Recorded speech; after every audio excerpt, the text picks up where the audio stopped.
Natural decay, the stripping away of humanity, structure, and the things that make us stand out from the wilderness. Wild nature reclaiming the parts of us that make us tame. Oftentimes we don't get a say in this process. We are past and our flesh is rendered back into the soil. But what if you were in the wrong place at the wrong time, alive and fighting, when the soil wanted to reclaim you?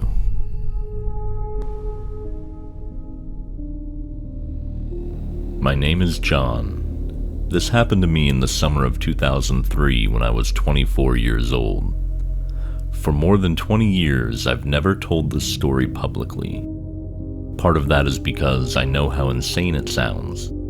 The other part is because it was traumatic, and talking about it puts me right back in that moment all those years ago. Even now, sitting here in my 40s, I still go back and forth between two possibilities of what happened. Either I experienced something strange and my panicked mind made something bad something worse, or there's something living beneath that mountain that should never have been disturbed. So back when this happened, I spent most every weekend hiking. I wasn't some expert mountaineer, but I was in good shape and I loved being outdoors. At that point in my life, most of my friends had started settling down, getting married, having kids, working overtime, but I was still chasing adventure whenever I could. The mountain was a couple miles from where I lived, remote enough that you could hike all day without seeing another person. It wasn't famous, no visitor center, no scenic overlooks, no gift shops, just miles of forest, rocky ridges, and old forgotten trails. Exactly the kind of place I liked. That morning started out perfectly. Clear skies, cool temperatures, no rain in the forecast. I packed light, water, trail food, a flashlight, paracord, a small folding cook kit, and basic emergency supplies. Nothing unusual, pretty much what I always carried with me. I remember feeling good that day, the kind of day where you feel completely disconnected from the rest of the world. No phone calls, no responsibilities, just no distractions, just you in the wilderness. Around midday, I left the main trail and started exploring a ridgeline overlooking one of the valleys. That's when something caught my eye. I had to peer at it from a distance, and I slowly made my way closer. It was a small cave entrance. It wasn't some dramatic, big cave opening in the side of the mountain. Honestly, it barely looked like an entrance at all. Just this narrow crack hidden behind brush and boulders.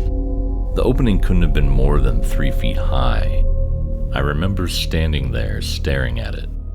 Every instinct told me to leave it alone, but curiosity can be a strong persuader. And that day, it was louder than my sense of risk aversion. I convinced myself I'd only take a quick look. A few feet inside, nothing more. I ducked through the opening and switched on my flashlight. The passage started extremely tight. At some points I had to turn sideways to squeeze through. The air inside the cave was cool and damp. I could hear water dripping somewhere deep in the darkness. After about 30 feet, the tunnel widened, then widened again. Soon I found myself standing in a surprisingly large underground passage. The ceiling disappeared beyond the reach of my flashlight. The floor sloped gently downward. At that point, I should have just turned around. But again, curiosity was pulling me hard that day. I was amazed at this unique discovery I had made, so I kept going. I told myself, I'm already here. Just a few more minutes, just one more bend, just one more look. The deeper I went, the quieter everything became. Every footstep echoed, every breath sounded loud. The silence felt unnatural but beautiful at the same time. Eventually I reached what looked like a natural stone shelf overlooking a lower chamber. I inched closer to get a better look. A mistake that could have cost me my life. The rock beneath my feet shifted. Suddenly I was sliding, and fast. The loose gravel carried me over the edge and down a steep incline. In a panic, I tried digging my boots into the ground. I tried grabbing for anything. Nothing worked. My curiosity had decided my fate in that moment. Even though I'm sure it all happened in seconds, the slide seemed to go on forever. When I finally stopped, I was bruised, filthy, and lying at the bottom of a chamber I had never intended to enter. The first thing I did was check for injuries. Nothing broken, just cuts and bruises. The second thing I did was try to climb out. That failed immediately. The walls surrounding me were smooth stone polished by centuries of water flow. Every time I climbed a few feet, I slid right back down. The chamber itself was strange. The walls were solid stone, but the floor wasn't. The ground beneath my feet felt loose and soft, almost like freshly turned earth. At the time, I assumed sediment had washed down into the chamber over the years. For the next several hours, I tried everything. Different routes, different climbing angles, different footholds. Nothing worked. I was trapped. And the reality of the situation slowly started sinking in. Nobody knew exactly where I was. Cell service didn't exist out there. And besides, I was underground. It wouldn't have mattered anyway. If I didn't come home, it might take days before anyone even started looking for me. Days. The thought made me sick. As evening approached, I became exhausted. My hands were bleeding, my arms felt weak, my legs were shaking. I finally sat down and forced myself to eat. I remember telling myself to stay awake, stay alert, think. Eventually I leaned against the wall, just for a minute, just to rest. The next thing I knew, I was waking up. At first I couldn't figure out what felt wrong. Something was touching my leg, then my arm, then my back. I opened my eyes and immediately screamed. The ground around me was moving, not shifting, moving. Dozens of pale bodies writhed through the loose earth. Worms. Huge worms. Not anything I'd ever seen before. Some looked as thick as my fingers, or at least a foot long. Others looked longer, like 2-inch PVC piping come to life. Their pale bodies glistened in the beam of my flashlight. The worst part wasn't their size, it was what they were doing. They weren't simply crawling over me, it felt like they were pulling dirt around me, pushing it against my sides, working it over my legs, as if they were trying to bury me. I thrashed violently, kicking, punching, scraping them away. The worms retreated instantly into the ground, vanishing beneath the soil so quickly it looked impossible. Within seconds, most of them were gone. I was shaking, covered in dirt, heart pounding. I remember trying to convince myself I was hallucinating, maybe stress, maybe exhaustion, maybe I dreamed it. Then I looked down.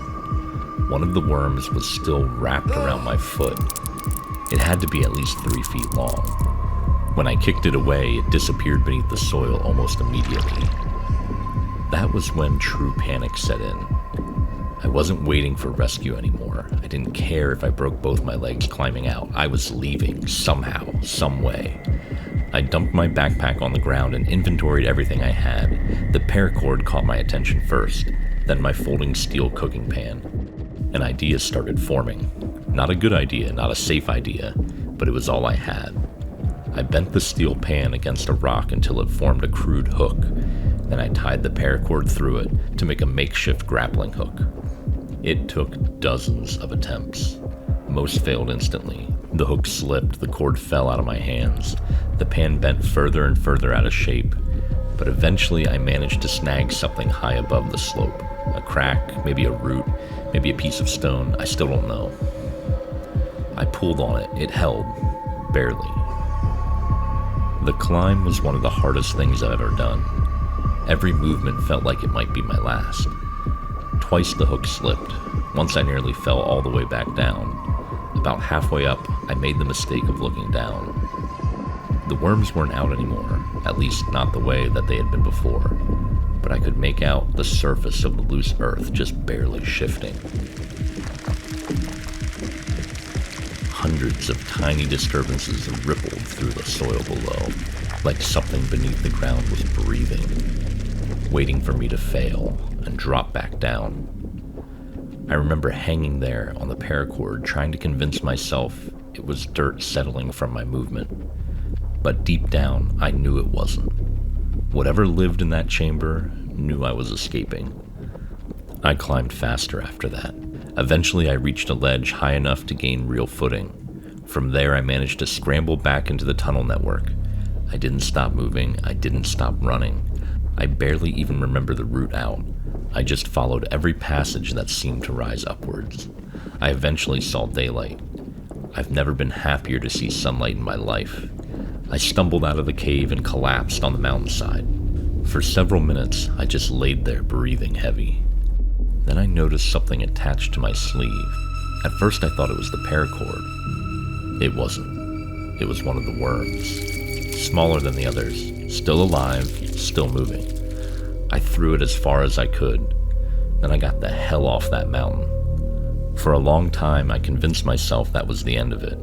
I stopped hiking for months afterward. Eventually life moved on. I tried my best to let the memory fade.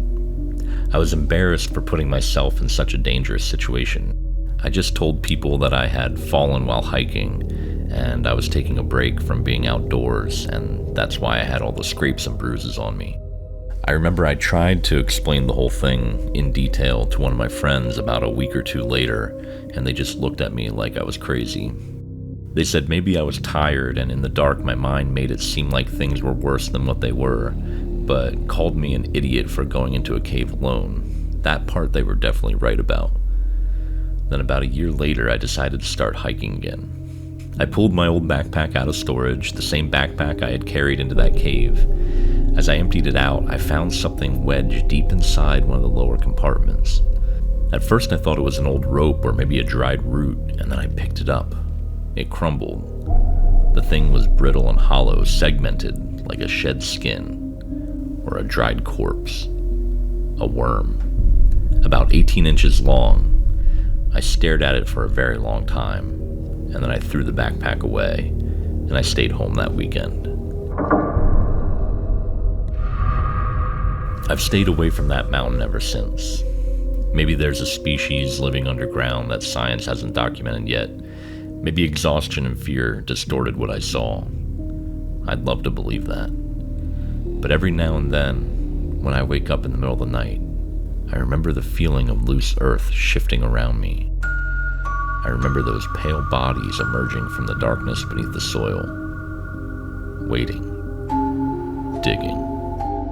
Trying to pull me down to an early grave with them.